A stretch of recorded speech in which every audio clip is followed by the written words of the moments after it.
What's the first thing that comes to your mind when you listen or hear the name Fernando Valenzuela? What comes up to your mind? Well, first and foremost is just what a special man he was. I considered him a very good friend and had the opportunity to work with him for many years, probably more than a decade in Los Angeles when I worked at the Dodgers. And so I miss him every day. He was incredibly funny, fun to be on the golf course with, fun to spend time in the broadcast booth with. And as somebody who grew up a Dodger fan, I always loved watching him pitch as a kid. So it's sad to me that he's not with us anymore, but his impact has lasted for many, many years.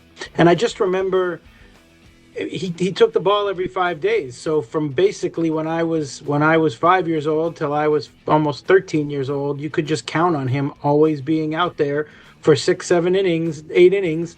It was just a tremendous part of the Dodgers rotation. Even when he was hurt, he would always pitch. And he just, obviously the screwball was such a huge part of the story. Nobody threw a screwball.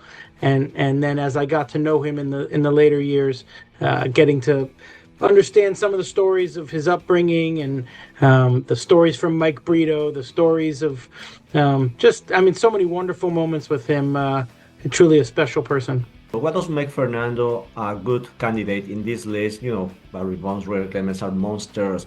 Don Mattingly, the forgotten idol and icon. Gary Sheffield, so consistent. But what does Fernando bring to the table to be considered by this list of historians and reporters? Well, I wouldn't want to speak for the Historical Overview Committee. They would probably be the right ones to explain why they chose him over others. But I think you can generally speak about clearly his impact on the game of baseball was very, very significant, very different from anybody who's ever played baseball before.